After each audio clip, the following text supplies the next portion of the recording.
ಗಣಪನಿಗೆ ಇಷ್ಟ ಆಗುವಂಥ ಮೋದಕ್ ಹೊಸ ರೀತಿಯಲ್ಲಿ ತಯಾರಿಸೋಣ. ನಮಸ್ಕಾರ, ಶ್ರಾವಣಿ ಅಡುಗೆ ಮನೆಗೆ ಸ್ವಾಗತ. ನಾನು ರಶ್ಮಿ. ಈ ತರಹದ ಮೋದಕ್ ನೀವು ಇದಕ್ಕೂ ಮುಂಚೆ ಯಾವತ್ತೂ ಮಾಡಿರಲ್ಲ. ಖಂಡಿತ ಗಣಪತಿ ಬಪ್ಪ ಜೊತೆಗೆ ನಿಮ್ಮ ಮನೆಯಲ್ಲಿ ಇರೋ ಎಲ್ಲರಿಗೂ ಇವು ಬಹಳ ಇಷ್ಟ ಆಗ್ತವೆ. ಹಾಗಾದರೆ ಜಾಸ್ತಿ ತಡ ಮಾಡದೆ ಈ ಹೊಸ ತರಹದ ಮೋದಕ್ ಹೇಗೆ ತಯಾರಿಸೋದು ಅಂತ ನೋಡೋಣ ಬನ್ನಿ. ಇವನ್ನ ಮಾಡೋಕೆ ಗ್ಯಾಸ್ ಮೇಲೆ ಒಂದು ಪ್ಯಾನ್ ಬಿಸಿ ಮಾಡಿಕೊಂಡು ಇದರಲ್ಲಿ 2 ಚಮಚೆಯಷ್ಟು ತುಪ್ಪ ಹಾಕ್ರಿ. ಇದು ಕರಗಿದ ನಂತರ ಇದರಲ್ಲಿ ಒಂದು 10ರಿಂದ 15 ಬಾದಾಮ್ ಮತ್ತು ಒಂದು 10ರಿಂದ 15 ಗೋಡಂಬಿ ಈ ರೀತಿ ಸಣ್ಣಕ್ಕೆ ಕಟ್ ಮಾಡಿ ಹಾಕ್ರಿ.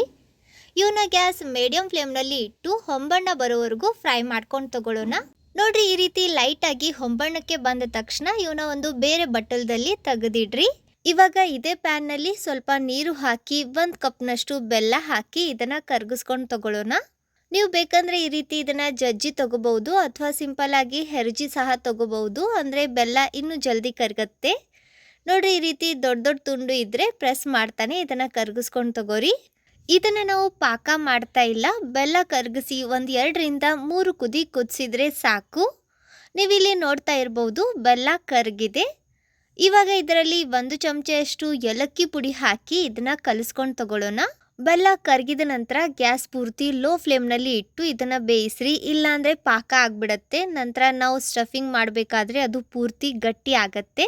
ಸೊ ಆ ರೀತಿ ಆಗಬಾರ್ದು ಅಂತ ಗ್ಯಾಸ್ ಲೋ ಫ್ಲೇಮ್ನಲ್ಲಿ ಇಟ್ಟು ಇದನ್ನು ಒಂದು 2ರಿಂದ 3 ಕುದಿ ಕುದಿಸ್ಕೊಂಡು ತಗೋರಿ. ಈ ರೀತಿ ಕುದಿಸಿದ ನಂತರ ಇವಾಗ ಇದರಲ್ಲಿ 1 ಕಪ್ನಷ್ಟು ತುರಿದಿರೋ ಒಣ ಕೊಬ್ಬರಿ ಹಾಕ್ರಿ. ನಾವು ಫ್ರೈ ಮಾಡಿಟ್ಟಿದ್ವಿ ನೋಡ್ರಿ ಡ್ರೈ ಫ್ರೂಟ್ಸ್, ಅವನ್ನ ಹಾಕಿ ಇವನ್ನೆಲ್ಲ ಕಲಿಸ್ಕೊಂಡು ತಗೊಳ್ಳೋಣ. ನೀವು ಬೇಕಂದರೆ ನಿಮಗೆ ಇಷ್ಟ ಇರೋ ಬೇರೆ ಡ್ರೈ ಫ್ರೂಟ್ಸ್ ಸಹ ಇದರಲ್ಲಿ ಸೇರಿಸಬಹುದು. ನಾನು ಬಾದಾಮ್ ಮತ್ತು ಗೋಡಂಬಿ ಅಷ್ಟೇ ಹಾಕಿದ್ದೀನಿ. ಇದನ್ನು ಈ ರೀತಿ ಕಲಸಿದ ನಂತರ ಒಂದು 2 ನಿಮಿಷ ಗ್ಯಾಸ್ ಪೂರ್ತಿ ಲೋ ಫ್ಲೇಮ್ನಲ್ಲಿ ಇಟ್ಟು ಕೈಯಾಡಿಸ್ರಿ. ಇದನ್ನು ನಾವು ಹೇಗೆ ಬೇಯಿಸ್ತೇವೆ ನೋಡ್ರಿ ಹಾಗೆ ಕ್ರಮೇಣ ಇದು ಗಟ್ಟಿ ಆಗ್ತಾ ಬರುತ್ತೆ. ಈ ರೀತಿ ಬಿಡದೆ ಕೈಯಾಡಿಸ್ತಾನೆ ಇದನ್ನು ಬೇಯಿಸ್ರಿ, ಇಲ್ಲಾಂದರೆ ತಳ ಹೊತ್ತೋ ಸಾಧ್ಯತೆ ಇರುತ್ತೆ. ನೋಡ್ರಿ, ಈ ಕನ್ಸಿಸ್ಟೆನ್ಸಿಗೆ ಬಂದ ನಂತರ ಗ್ಯಾಸ್ ಆಫ್ ಮಾಡಿಬಿಡ್ರಿ.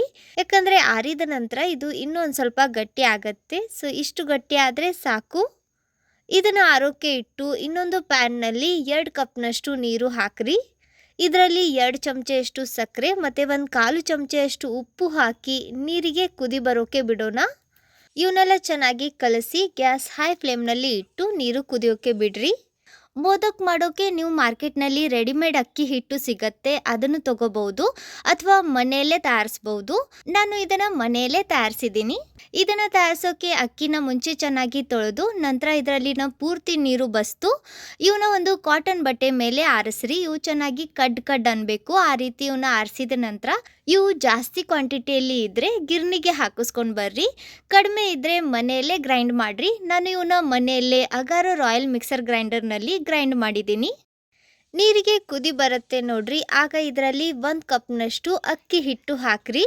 ಈ ಸ್ಟೇಜ್ನಲ್ಲಿ ಗ್ಯಾಸ್ ಪೂರ್ತಿ ಲೋ ಫ್ಲೇಮ್ನಲ್ಲಿ ಇಟ್ಟು ಇದನ್ನು ಕಲಸಿ ತಗೋರಿ. ಹೆದರಬೇಡ್ರಿ, ಇದರಲ್ಲಿ ಗಂಟು ಆಗಲ್ಲ. ಇದರಲ್ಲಿ ಇನ್ನೊಂದು 1/4 ಕಪ್ನಷ್ಟು ಅಕ್ಕಿ ಹಿಟ್ಟು ಹಿಡಿಯುತ್ತೆ. ಆದರೆ ಮುಂಚೆ ನಾವು 1 ಕಪ್ನಷ್ಟು ಹಾಕಿ ಕಲಸಿ ನೋಡ್ತಾ ಇದ್ದೀವಿ. ಯಾಕಂದರೆ ಒಂದೇ ಸತಿ ನೀವು ಎಲ್ಲ ಹಿಟ್ಟು ಹಾಕಿದರೆ ಅಕಸ್ಮಾತ್ ಹಿಟ್ಟು ಬಹಳ ಗಟ್ಟಿ ಆದರೆ ಮತ್ತೆ ನಾವು ಬಿಸಿ ನೀರು ಕಾಯಿಸಿ ಹಾಕಬೇಕಾಗತ್ತೆ. ಅದಕ್ಕೆ ಮುಂಚೆನೇ ಸ್ವಲ್ಪ ಹಿಟ್ಟು ಹಾಕಿ ನೋಡಿಕೊಂಡು ಹಿಟ್ಟು ಸೇರಿಸ್ರಿ. ಸೊ 2 ಕಪ್ ನೀರಿಗೆ ನಾವಿಲ್ಲಿ 1 ಕಪ್ ಮೇಲೆ 1/4 ಕಪ್ನಷ್ಟು ಹಿಟ್ಟು ಹಾಕಿದ್ದೀವಿ.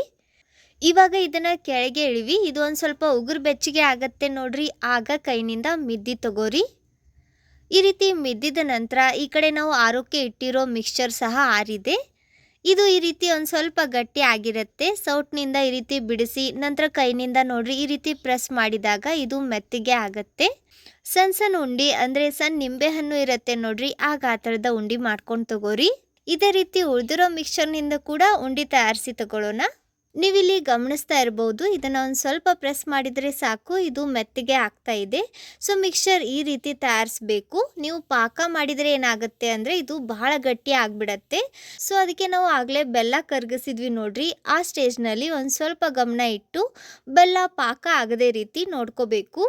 ಈ ರೀತಿ ಎಲ್ಲ ಉಂಡೆ ತಯಾರಿಸಿದ ನಂತರ ಇವಾಗ ನಾವು ಕಲಸಿ ಇಟ್ಟಿದ್ವಿ ನೋಡ್ರಿ ಅಕ್ಕಿ ಹಿಟ್ಟು, ಅದರಲ್ಲಿನ ಒಂದು ಸ್ವಲ್ಪ ಹಿಟ್ಟು ತಗೊಂಡು ಇದನ್ನ ಅಂಗೈ ನಡುವೆ ಈ ರೀತಿ ಚೆನ್ನಾಗಿ ರೋಲ್ ಮಾಡಿ, ನಾವು ಹೋಳಿಗೆ ಮಾಡಬೇಕಾದ್ರೆ ಹೂರಣ ಹೆಂಗೆ ತುಂಬ್ತೇವೆ ನೋಡ್ರಿ ಆ ರೀತಿ ಇದನ್ನ ಒಂದು ಸ್ವಲ್ಪ ಅಗಲ ಮಾಡಿಕೊಂಡು ನಂತರ ನಾವು ತಯಾರಿಸಿ ಇಟ್ಟಿರೋ ಈ ಉಂಡಿನ ಇದರಲ್ಲಿ ಇಟ್ಟು ನೋಡ್ರಿ ಈ ರೀತಿ ಇದನ್ನ ಸೀಲ್ ಮಾಡ್ಕೊಂಡು ತಗೋರಿ. ಎಕ್ಸ್ಟ್ರಾ ಹಿಟ್ಟು ಈ ರೀತಿ ತೆಗೆದು ಬಿಡ್ರಿ. ಇವಾಗ ಇನ್ನೊಂದ್ಸತಿ ಇದನ್ನ ಅಂಗೈ ನಡುವೆ ಒಂದು ಸ್ವಲ್ಪ ರೋಲ್ ಮಾಡಿ ತಗೊಂಡ್ರೆ ನೋಡ್ರಿ ಇದು ರೆಡಿ ಇದೆ. ಇದನ್ನ ಒಂದು ಪ್ಲೇಟ್ನಲ್ಲಿ ಇಟ್ಟು ಇದೇ ರೀತಿ ಉಳಿದಿರೋ ಹಿಟ್ಟಿನಿಂದ ಕೂಡ ಇವನ್ನ ತಯಾರಿಸಿ ತಗೊಳ್ಳೋಣ. ನೋಡ್ರಿ ಇಲ್ಲಿ ಒಂದು 2 ಬ್ಯಾಚ್ನಷ್ಟು ಆಗಬಹುದು ಅಷ್ಟು ರೌಂಡ್ ಮೋದಕ್ ತಯಾರಿಸಿ ಆಗಿದೆ. ಇವಾಗ ನಾನು ಇಲ್ಲಿ ಅರ್ಧ ಗಂಟೆ ಮುಂಚೆ ಅಕ್ಕಿ ನೆನೆಸಿ ಇಟ್ಟಿದ್ದೆ, ಇದರಲ್ಲಿನ ಎಲ್ಲ ನೀರು ಬಸ್ತು ತಗೊಂಡಿದ್ದೀನಿ. ಈ ಬಾಲ್ಸ್ನ ಅಕ್ಕಿ ಮೇಲೆ ನೋಡ್ರಿ ಈ ರೀತಿ ರೋಲ್ ಮಾಡ್ರಿ, ಇದಕ್ಕೆ ಅಕ್ಕಿ ಎಲ್ಲ ಕಡೆ ಚೆನ್ನಾಗಿ ಹತ್ತಬೇಕು. ಎಲ್ಲ ಬಾಲ್ಸ್ನು ಅಕ್ಕಿ ಒಳಗೆ ಇದೇ ರೀತಿ ರೋಲ್ ಮಾಡ್ಕೊಂಡು ತಗೋರಿ. ನೋಡ್ರಿ ಈ ರೀತಿ ಇವನ್ನ ರೆಡಿ ಮಾಡ್ಕೊಂಡ ನಂತರ ನಾನು ಇಲ್ಲಿ ಒಂದು ಇಡ್ಲಿ ಪಾತ್ರೆ ತಗೊತಾ ಇದ್ದೀನಿ. ಇಡ್ಲಿ ಪಾತ್ರೆ ಅಥವಾ ಸ್ಟೀಮರ್ ಅನ್ಬಹುದು. ಕೆಳಗೆ ನೀರು ಹಾಕಿ ಪ್ಲೇಟ್ಗೆ ಎಣ್ಣೆ ಸವರಿ ನಾವು ತಯಾರಿಸಿ ಇಟ್ಟಿರೋ ಈ ಬಾಲ್ಸ್ನ ಇದರಲ್ಲಿ ಇಡ್ರಿ. ನೀವು ಇವನ್ನ ಇಡ್ಲಿ ಪಾತ್ರೆಯಲ್ಲಿ ಸಹ ಸ್ಟೀಮ್ ಮಾಡ್ಕೊಂಡು ತಗೋಬಹುದು. ಇವನ್ನ ಒಂದು 15ರಿಂದ 20 ನಿಮಿಷ ಉಗಿ ಮೇಲೆ ಬೇಯಿಸಬೇಕು. 15 ನಿಮಿಷದ ನಂತರ ತುಂಬಾ ಅಟ್ರಾಕ್ಟಿವ್ ಆಗಿರುವಂಥ ಹೊಸ ತರಹದ ಮೋದಕ್ ರೆಡಿ ಇದಾವೆ. ನೀವು ಕೂಡ ಈ ಗಣಪನ ಹಬ್ಬದಲ್ಲಿ ಈ ರೀತಿ ಮೋದಕ್ ಮಾಡಿ ನೋಡ್ರಿ, ಖಂಡಿತ ಎಲ್ಲರೂ ಇವನ್ನ ಹೇಗೆ ಮಾಡಿದ್ದೀರಾ ಅಂತ ಕೇಳ್ತಾರೆ. ಇವತ್ತಿನ ಈ ವಿಡಿಯೋ ನಿಮಗೆ ಇಷ್ಟ ಆದರೆ ಸ್ವಲ್ಪನಾದರೂ ಯೂಸ್ಫುಲ್ ಅಂತ ಅನಿಸಿದರೆ ಪ್ಲೀಸ್ ಲೈಕ್ ಮಾಡಿ, ನಿಮ್ಮ ಫ್ರೆಂಡ್ಸ್ ಹಾಗೆ ಫ್ಯಾಮಿಲಿ ಸರ್ಕಲ್ ಜೊತೆ ವಿಡಿಯೋನ ಶೇರ್ ಮಾಡಿ ಪ್ರೋತ್ಸಾಹಿಸಿ. ವಿಡಿಯೋ ನೋಡಿದ್ದಕ್ಕೆ ತುಂಬ ಧನ್ಯವಾದ. ನಿಮ್ಮೆಲ್ಲರಿಗೂ ಅಡ್ವಾನ್ಸ್ ಆಗಿ ಹ್ಯಾಪಿ ಗಣೇಶ್ ಚತುರ್ಥಿ. ಭೇಟಿಯಾಗೋಣ ಇದೇ ತರಹದ ಮತ್ತೊಂದು ಹೊಸ ರುಚಿಯಾಗಿರೋ ಇನೋವೇಟಿವ್ ರೆಸಿಪಿ ಜೊತೆ.